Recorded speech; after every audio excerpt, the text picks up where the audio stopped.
Happy Sunday, everybody. You didn't say hi, guys. Hi, guys.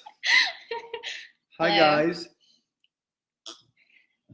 So, Scott and Nancy here, as we always do, our little Sunday night chats, and we were actually really excited about this one. I mean, we're always excited about our talks.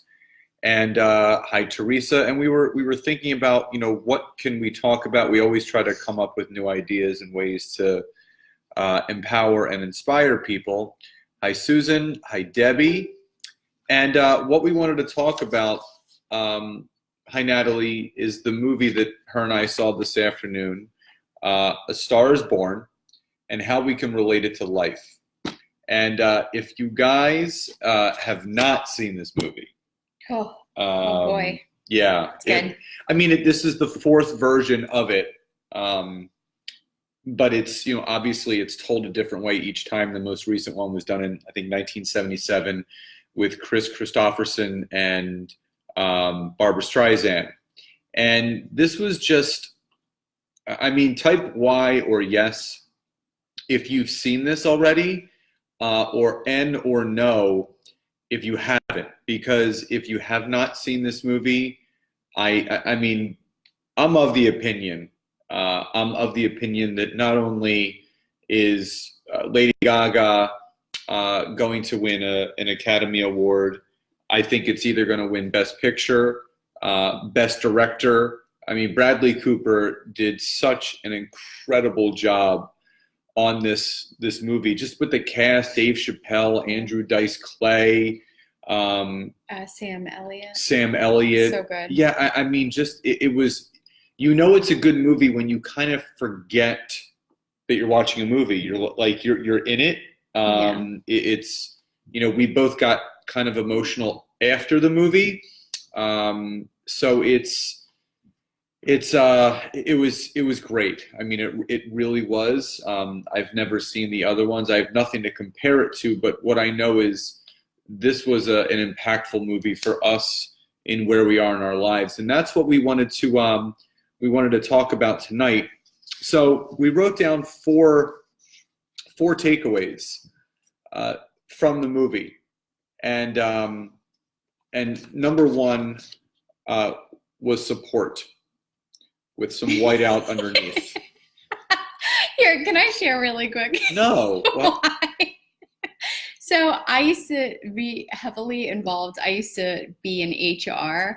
So I hate making very brash statements. So Scott likes to say things like, oh, is everything, whatever. So I whited out support is everything, because sometimes, you might not want to support something, right? There might be some things right.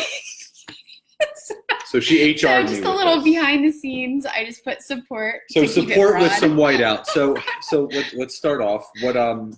What did you take away from this as far as the support aspect of this movie? Yeah, so that honestly, and we didn't even really talk about that too much. Scott mentioned I became emotional in the car after the movie, just because one, it was such a good love story, and I know we're trying not to do a spoiler alert, but it was such a great love story, because it's just they have a short period of time to get you to meet each character and really to see them fall in love, and they did such a great job, and you believe it, and even the love scenes and things like that is just feels so amazing. Yeah. But the biggest thing that came out of it for me was the support that he had for her. He didn't care where she was from, he didn't care where he was sending his limo to pick her up or whatever. It's his support and belief in everything that she could do and who she was so awesome.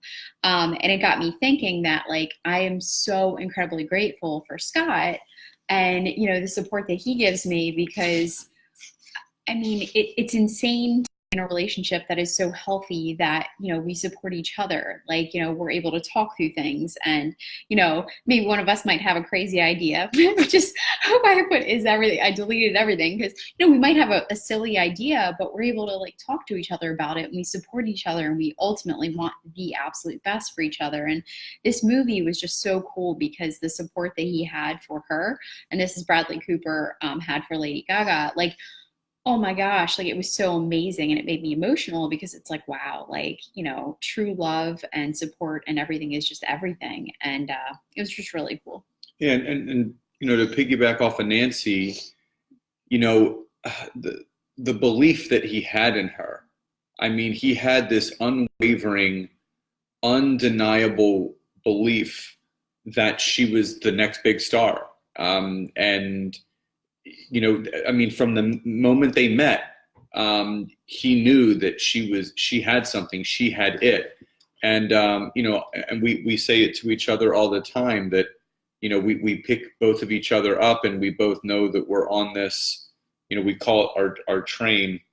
And so like when we both have like a little bit of a moment, like either she'll say to me or I'll say to her, remember, we're on our train right now and there's no stopping, so we got to keep going. So having that support in the relationship that you are in, to know that no matter what, that person's going to be there for you and to support you and to just love and honor you and to be a cheerleader for you. It's fine. I mean, we're both fine individually. We love cheerleading ourselves, but it feels much different when you have someone that's in your corner cheering you on more than you're actually, cheering on yourself. And that's what you saw in this movie. You saw this man, and she reciprocated. She saw something in him, and it was just a beautiful story that was just talking about just unending support, no matter. And you saw all the ups and downs in this movie. You saw the triumph and the tragedy and all the things that can go on in a relationship, in life, and they were still standing. So it was just beautifully told, and everyone should absolutely go out there and see it. So number one, just be supportive. You may not agree with what your husband or your wife or your boyfriend or girlfriend or fiance are doing, but if they're passionate about it, just support them. Let them fail forward, because not everything is going to be a success. Things don't always go as planned, but be there to support them, because if they don't have you, they don't have anybody. And again, people can do this themselves, but when you're in a relationship, you're a unit, you're a team. You should be picking each other up when they're on a mission and they want to do something. You want to drive them forward. Yeah. And I mean, there are times where, one person might, I'll give this as an example. I actually know a couple who, one of them was like, oh my gosh, I'm going to, do this amazing, project, and I'm going to basically make like $1 million. It was like a crafting projects or something. And then they wanted to go and sell it at a local craft, like vendor event. And ultimately, if you really broke it down, the amount that person would make was only so much and whatever. And she came to me and she was incredibly frustrated because she's like, well, he doesn't support me and everything I do and da da da. And basically he just shot her down like immediately without talking through it. He was like, no, that's a dumb idea. Bum. Took the wind out of her sails and everything. And I think what we're kind of talking about too with support is, it's okay to talk through things and to listen to things and be logical about things.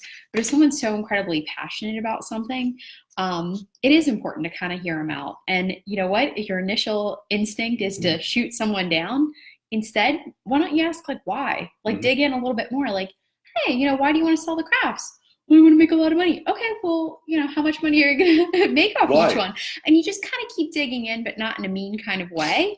But kind of before you take the wind out of the sails and you kind of shoot, at it, why don't you dig in a little bit and, obviously try to be supportive and help steer them in the right direction. Absolutely. And number two was something we took away from this. And it's to never bury your issues. And obviously, we're not going to go into too much detail with this because, again, we don't want to spoil the movie for those that didn't see it. But we all have issues that have come about from things that have happened to us in our life, and they have obviously led to other things. And this can be, related to relationships. If someone in the relationship does something that maybe pisses the other one off, or hurts the other one's feelings or offends them, you need to step up to the plate and just not combatively, but just politely say, listen, we need to talk about something, something that happened earlier or yesterday. I don't want it to fester. I don't want to sweep it under the rug. I don't want it to turn into something more than it needs to be. And here's what happened.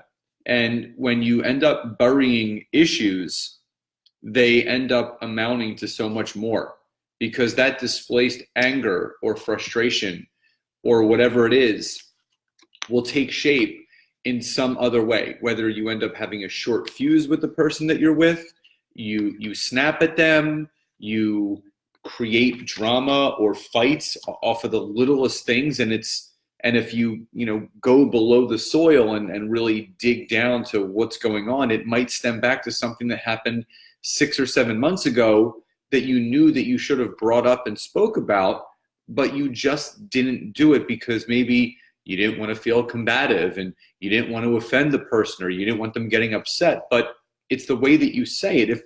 If you're saying to someone with care and with love and honesty, they're going to want to hear the truth. They don't want you pretending or just making like it's not even there, right? Yeah, no, and like specifically in this movie, because I mean, again, we're trying not to spoil it, but I think it tells a little bit about this in the actual description of the movie. But Bradley Cooper does suffer from, drinking, and he's basically like a music star, so he's kind of involved in a lot of stuff like that, and kind of doesn't really talk a lot about it and like say that he needs help and things like that. So, I don't care who you are, like no one's perfect. Everyone has issues. Everyone at this point, everyone has a bit of baggage and, things that they've handled and dealt with and everything. And, I think it's so incredibly important to be real. No one wants to be in a fake relationship and put on a happy face and then be completely, another way behind closed doors. I mean, you can only live like that for so long. And why wouldn't you want someone to love you for you? And kind of goes back to Scott and I had a conversation the other day at the gym. And one of the reasons why we're so happy that we're kind of with each other at this point in our life is because we are both so incredibly at peace with who we are. And we're so happy with who we are. And we're so confident with who we are that even if we were alone or we were single, we still know that we're awesome people apart. And, high five. Like, again, I had resigned myself to the fact that, I could just have my dogs and my cat and, live alone and I would still be happy. So once you kind of come to that resolution, it's kind of a cool thing. But, it's important to be yourself, to be in the healthiest relationship that you can have. It's important to be able to talk about everything. And if you do feel yourself hiding some things or maybe not addressing some things, before they bottle up or before you feel that you are hiding things, talk about it. Yeah, absolutely. And if anyone on here, either now or on the replay, has seen this movie, feel free to tap in the chat box your biggest takeaway from the movie. What was a lesson or an aha moment that you learned about? What really, I don't think there's one person that maybe didn't get a little bit emotional with this. So what was that moment for you? What emotionally was impactful for you with this movie? You can type it into the chat box. So number 3, and again, I'm going to hold up this word and everyone's going to think what they think it means, but I want to talk about something else with it that Nancy and I just talked about before. And it's the word addiction. I don't want to cover your face. It's okay. It's the word addiction. And obviously addiction is a very, very heavy, prevalent thing in this movie, but I want to talk about another kind of addiction that obviously is prevalent, whether it's alcohol or pills or whatever someone's addiction is. I read a great book called The Power of Now by Eckhart Tolle, but I even heard a more impactful podcast that he was on where he was talking about the most undisclosed and not talked about addiction out there. And he said it's the addiction to emotions. And he said that there's things that happened in our lives that emotionally impact us, in positive ways, most often in negative ways, if it leads to something. And he goes, it's those emotional addictions that will lead someone to, he quotes, picking up the bottle, or numbing the pain with drugs, or getting into, abusive relationships because that's what they're used to. And it was really interesting to hear this perspective from Eckhart Tolle, who was saying, if we can get to the root of the emotional connection, what is that emotional moment that is leading or fueling that addiction that is then being coped?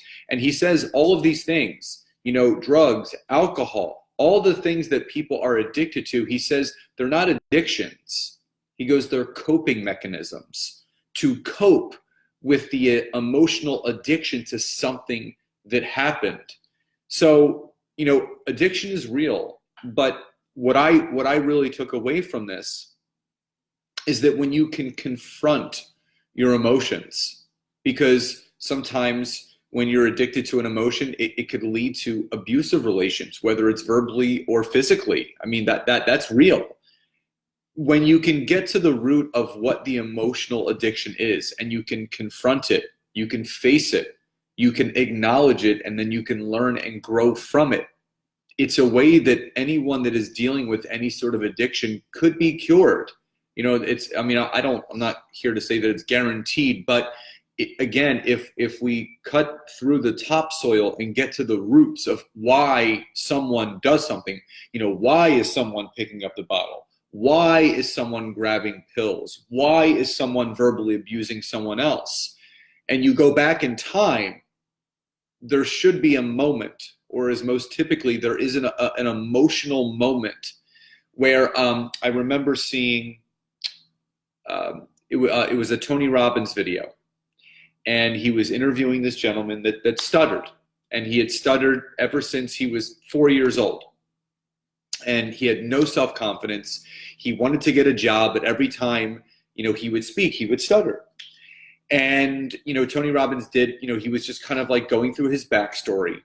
And he pulled out from this conversation that he remembers an argument going on with his family. And at the time, he was watching Rocky and Bullwinkle. And in the cartoon, one of the characters, I don't know if it's Rocky or Bullwinkle, I didn't really watch it, but the character, and he was at such a young age where he adapted, he attached that emotional thing to it. So he kind of took him back to the moment, acknowledged it, dealt with it, and within 15 minutes, he was able to speak without his stutter. And he didn't even remember. It was like such an unconscious thing he forgot about. But, Tony asked questions to peel back those layers to get to the root of the problem. So again, addictions are addictions, but sometimes they come back to the emotions of something that happened. So face those things. Again, don't bury them under the carpet. If something is going on, peel back those layers. Talk to someone about it. I believe in therapy. I've been in therapy for a number of years. It's helped me immensely. I know you believe in it as well. And if there's something that's holding you back, it's okay. I mean, therapy is one of the healthiest things out there. Yeah, I mean, I know, like, everything you just said, it's like, oh, yeah.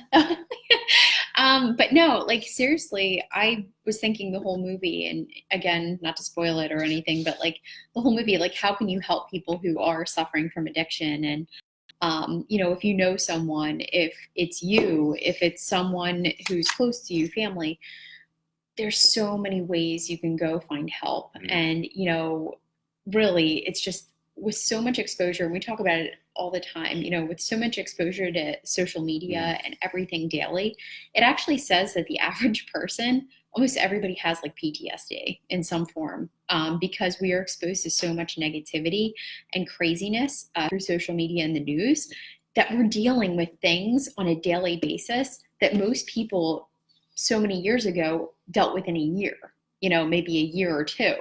So the thing is there are a lot more people nowadays that are depressed. There are a lot more people who are, turning to substance abuse, to other ways to feel happy. There are people who are not connecting, the way that they usually connect, because it's all, a lot through the internet, and they're not, connecting in person. And human connection. there's a lot of things that are happening nowadays, and, it's just a lot of stuff. So it's okay to ask for help. Yes. And what does that help look like? And I think I talked about a few weeks ago, but let's say, for example, you're struggling with debt or with money, things like that. Guess what?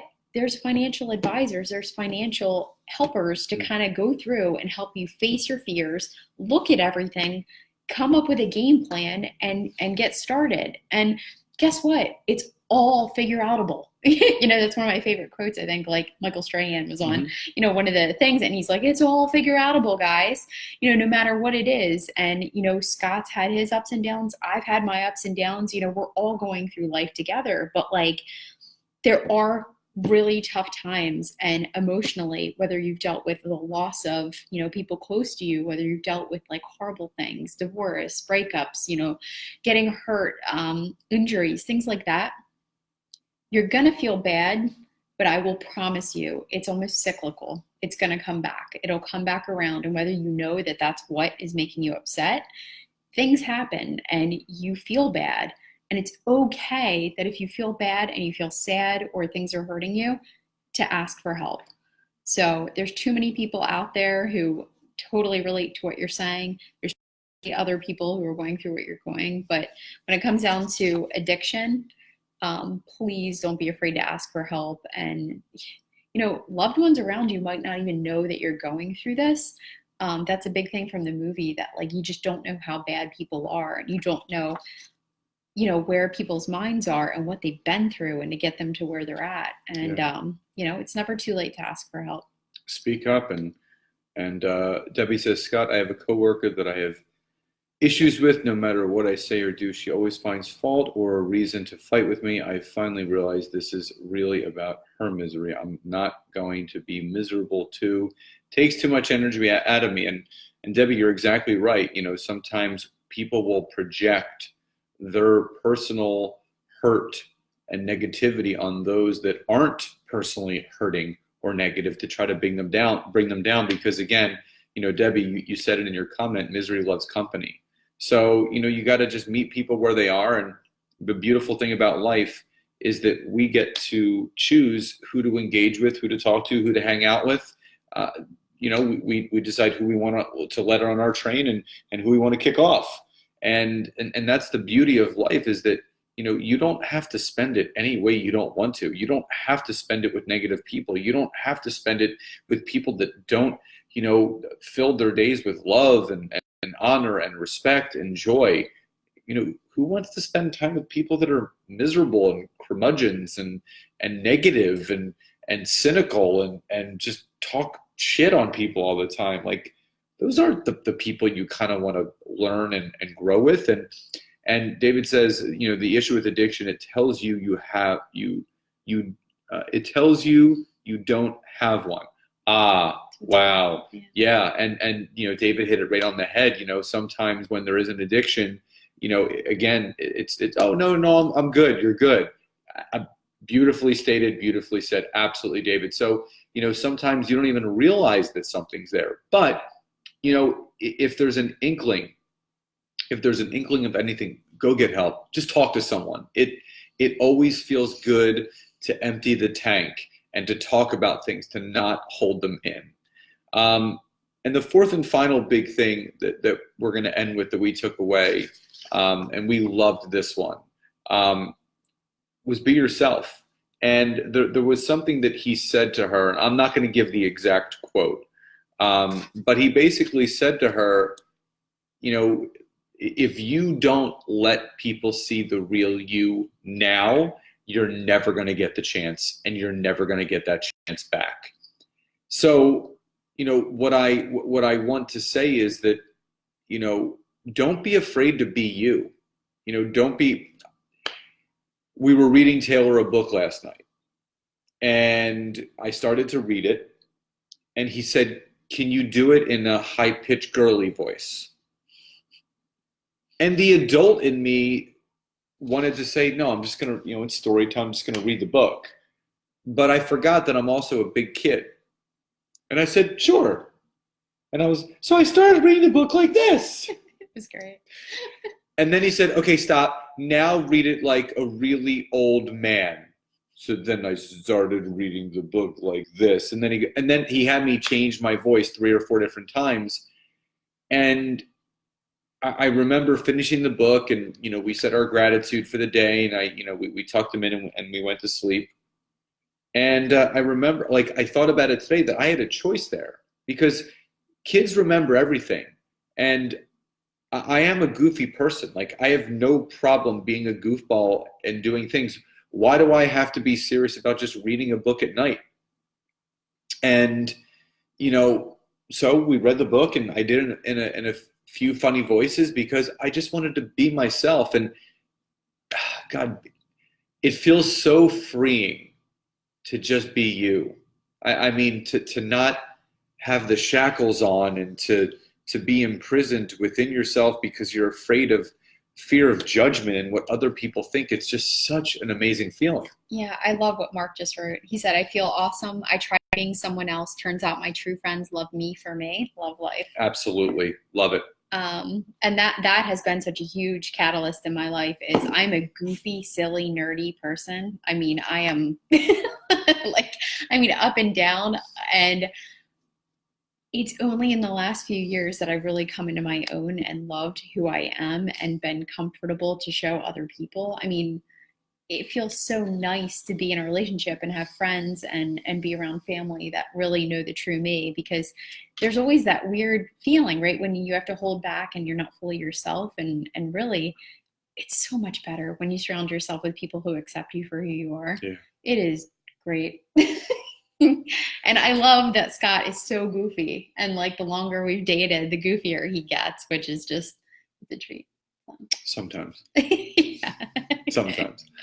And, so again, we're always going to do and it's amazing. We're both so present in life right now and feeling things. And, things have been going good for both of us. And, I was on a little bit of a personal hot streak at one moment. And Nancy's like, there's going to be something. There's going to be something. She goes, I don't know what it's going to be, but you are going up. But, you're going to have to come back down here for a second before you go back up there again. And wouldn't you know it, the next day, something happened. But it's funny, and I always tell him, because stuff is always going to happen to you, but it's more so to happen for you. And what I meant by that with Scott is oh my gosh, he was riding high, and there were so many good things. And I was like, it's each time these things come around, we get stronger and we get stronger, and things keep happening. So I didn't mean it in a bad way. No. Yeah, oh, something's going to happen. It was no, something's going to happen. You just wait. And something came up, and she goes, this is your thing. Yeah. How are you going to respond to it? And the old me would have, and she knows this, I would have spent hours on this, talking to 7 people about it. Mm-hmm. And then 6 hours of my day would be gone, lost, talking about something that was out of my control. And I gave myself 30 minutes to vent, talk to a couple people through the whole thing, and I was done. Yeah. And I haven't looked back since. And I continued right back up, because again, life will always not throw you challenges. Life will throw you challenging moments. Because again, we've spoken about this before, that we have the control to respond or react the way that we want to, not how that situation wants us to. So I chose to take, a higher approach. I absorbed what it was, didn't start creating stories. And I said, you know what? Whatever happens with this, but I'm going to keep going, because there's no room for this on our train. There's no room. We already passed the stop. We're going, because there is no stopping. Yeah, and that's the thing for me. I mean, I've been going through a really kind of like a entrepreneurial rough patch lately. But guess what? I'm actually excited because I'm like, you know what? It life feels like a game, and it's like all about figuring it out and, all right, what's the next game plan? Like what's the next thing to figure out? And I do want to tack on here just because this was something emotional that, we had was it last week or the beginning? We watched your friend's TEDx talk. Oh, it was this week. So I had another, and it's so good for me, guys, because I do not cry and I do not let my emotions out. Just really, really quickly, I'm not cutting you off. So I'm gonna post this TED Talk a little bit later. It's one of my old friends that kind of took me under his wing when I first started running the gym at like 18 or 19. Him and I really connected. He was a deadhead. I was a fish head. I was a teenager. And when I mean this man has been through the ringer the last 5 or 6 years, I don't want to give away his story. You need to just watch this TED Talk. Yeah. But we listened. We sat in my car and we listened to it, and I'll just. Yeah, and that's what I just wanted to throw it out there, right? Because we talk about, all things are figure outable and whatever. Like, I just really wanted to get on here and at least mention it. And like Scott said, he's going to share the video for you. I'm not a crier, but I've cried more in the last couple weeks, and it has felt so good just to get it out, because we're supposed to feel things and we're supposed to be able to do that. But I watched the TEDx video, and his friend he has been through so much health-wise. Keep talking. I'm just going to pull up the link. Okay. So health-wise, he has been through the ringer. He was diagnosed with some things, and again, I'm not going to give it all away, but I was watching the video, and not only did I break out in tears, I mean, at one point I actually started sobbing, because life is so short in the grand scheme of things, and the things that we get so worked up about, I just sat there in the car and I'm like, why do people care so much about these silly things in life, right?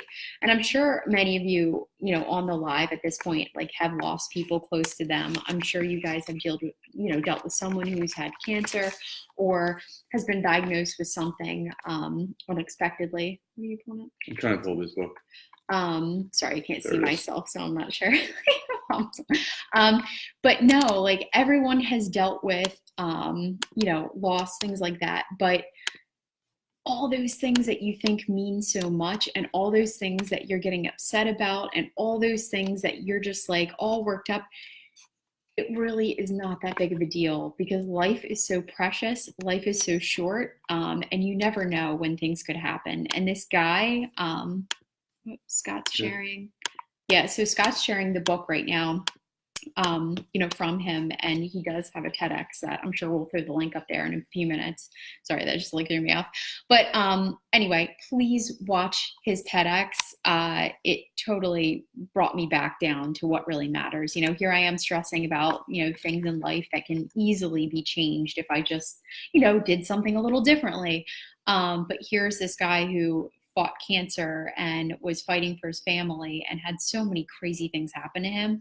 And he has been a trooper, and he's pulled through it, and he has just carried on. And just a reminder, guys, life is so stinking short. And every day that we get to wake up and hear the birds chirp and, everything, it's absolutely amazing. Yeah. And this is, I put the link to Matt's book, which I've already ordered. And, my buddy Joey Britton, I have to call him back, but he just wrote a book the other day that I posted about called Grow, Grow, Trim. And about the trials and tribulations that he's been through in online marketing and his online businesses and where he is now. So, again, we talk about everyone sees the glory, but they don't know the story. And everyone, and that's another thing with this movie, everyone has a story to tell. So, guys, do you have anything you want to finish with? No? Good? Okay. Well, as always, guys, order my friend Matt's book. I'm going to post the TEDx talk, later this week, so you guys can check it out. It was incredible. And go see this movie if you haven't seen it. A Star is Born. I highly recommend it. Cannot wait for this movie to win a ton of awards, because, life has bigger meaning when you start opening your eyes to it. And every day we are absolutely given a gift to experience that day and create our own memories. So guys, enjoy the rest of your Sundays. Continue to be blessed, be grateful, be thankful, and we'll see you next week. Have a great night, everybody. You want to say bye? Bye.